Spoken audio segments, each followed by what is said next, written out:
Prime Minister announces new minimum wage. This is Undiluted News. Mikey Bones reporting.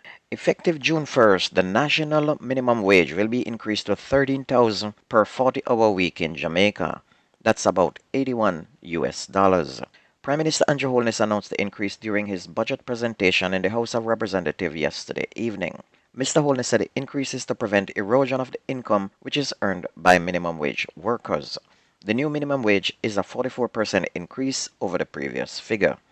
The minimum wage was previously increased by 28.5% on April 1st last year from 7,000 to 9,000 per 40-hour work week.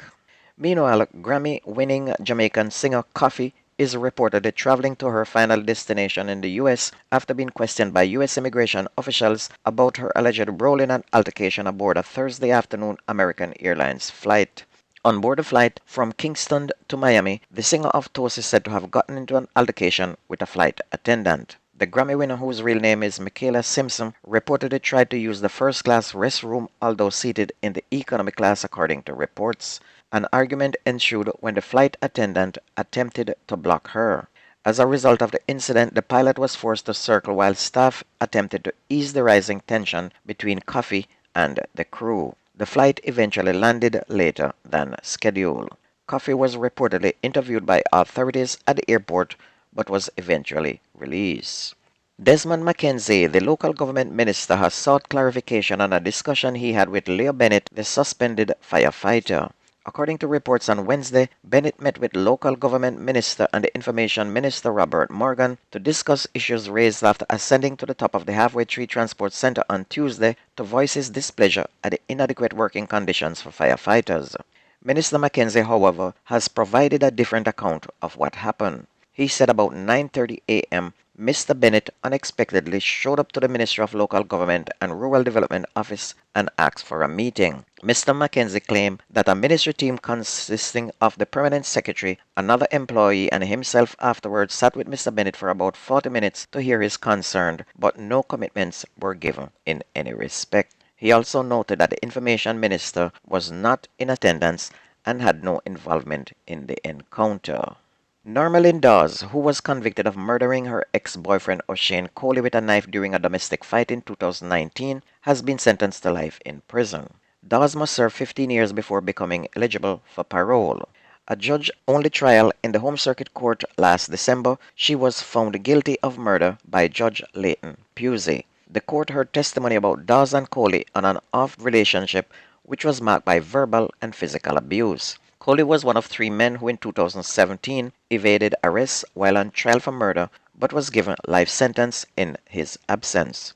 Evidence presented by the prosecution claims that on March 8 of 2019, Dawes allegedly barricaded herself in her room but was attacked by her ex-boyfriend who gained entry through a window. Coley was stabbed to death during that encounter.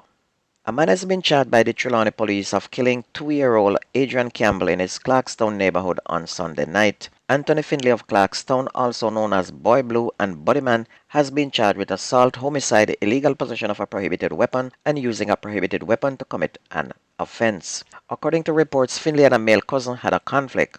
The cousin was sitting in a car with the 2-year-old when Finley shot at the cousin. The 2-year-old boy who was seated was reportedly struck by the bullet instead of the intended target. Finley was apprehended finally by the police at a bus park trying to flee the area.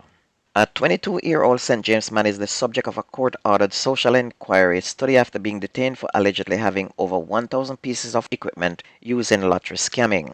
After his appearance in St. James Circuit Court on Tuesday, Lassell Henderson of Shaw Castle in the parish pleaded guilty to violation of the fraudulent transaction law. Court records state that on December 29 of 2018, while conducting a foot patrol in the Shaw Castle neighborhood of St. James, officers spotted defendant sitting in a yard. When one of the cops addressed him and told him that they would be entering his house, he said, "Do you think me boss?" He acknowledged owning a laptop that was found on the bed, which was wrapped in a sheet. After the laptop was examined, an Excel application with 8 folders holding more than 1,000 foreign residents' name, addresses, and phone numbers was found. He was arrested and charged with possession of identity information. And as the police ramp up their search for other suspects in the Wednesday's shooting of a police inspector during a robbery attempt, 6 persons were held during an early morning operation in Spanish Town in St. Catherine. Searches were conducted by a police military team on Windsor Road, Fraser's Content, and Old Harbor Road. And in relation to the incident, two men are now in custody. One was shot during a gunfight with a police officer, and his crony was quickly apprehended after fleeing the scene. The police said a firearm was also recovered. Meanwhile, more guns were recovered yesterday as well. Two men were taken into custody after firearm and ammunition were seized on O'Connor Lane, Mount Salem in St. James on Wednesday. Reports from the Montego Bay Police are that about 8:30 p.m., a team assigned to the Mount Salem Zone of Special Operations saw the two men acting in a manner that aroused suspicion. The men were subsequently accosted and searched. One revolver containing 5 9mm cartridges was reportedly taken from one of the men. And in the other incident, an illegal weapon was taken from a man in Frome in Westmoreland. Charged for illegal possession is 33-year-old Alkina Maraj of Tollgate in Frome in Westmoreland. Reports from the Savlamar police are that about 2:29 p.m., lawmen were on patrol in the area when Maraj was seen driving a motorcycle and he was signaled to stop. He reportedly disobeyed the cops and sped off into a yard. He was pursued and was reportedly seen removing a 1 Taurus 9mm pistol fitted with a magazine containing 11 rounds from his waistband.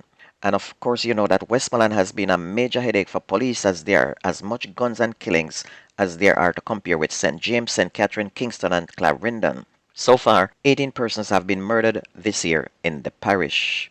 And as the killing continues, a taxi driver was fatally shot inside his vehicle yesterday afternoon on Washington Boulevard in St. Andrew. The deceased has been identified as 38-year-old Courtney Clark, a resident of Seaview Gardens, Kingston 11. Reports are still sketchy, but reports from onlookers are that three men ran from the back of the taxi shortly after explosions were heard. At least 8 taxi drivers have been killed since the start of this year, and Clark is the second taxi operator killed since the start of the week. On Monday, 37-year-old taxi operator Yukal Twin Dyer of New Works was killed along with a passenger, 53-year-old Patricia Stewart, in Robbins River in Westmoreland. Dwyer is said to have been a witness in a case that is ongoing in the Westmoreland Circuit Court, where his twin brother was shot to death on May 2020, so apparently they just come back to make sure that they're silencing the witness. The body of a man was found with gunshot wounds in Portland. The body was found at a football field when players turned up for a football match, and the deceased is Andre Watson of no fixed address. Onto sports, we start with cricket. The first one-day international between the West Indies and South Africa in East London was abandoned without a ball being bowled due to rain. The game was set to bowl off at 6 a.m. yesterday. However, steady rain forced the delay of the toss and the match. The West Indies are looking for their first win on the tour after losing the Test series 2-0. Meanwhile, several schools are gearing up for this year's Boys and Girls Athletic Championship, which will begin on March 28 to April 1st. Here is the kicker this year. More than 100 foreign students from more than 20 different countries are going to be taking part, and all of them attend schools in Jamaica. Apparently, parents have been taking advantage that Jamaica is the sprint capital of the world, so they are sending their gifted children to attend schools in Jamaica. Some are coming from as far away as Africa. And of course, the Boys and Girls Championship is the #1 school sports in the entire world. The winning boys and girls team will each receive $1 million from ISA. Kingston College and Edwin Allen are the defending boys and girls champion respectively. And if you ever miss the news on this radio station, please go to YouTube, type in Jamaican Undiluted News, listen, like, share, and subscribe to keep it going. And that's going to be news and sports on your favorite community radio. My name is Mikey Bones. I gone.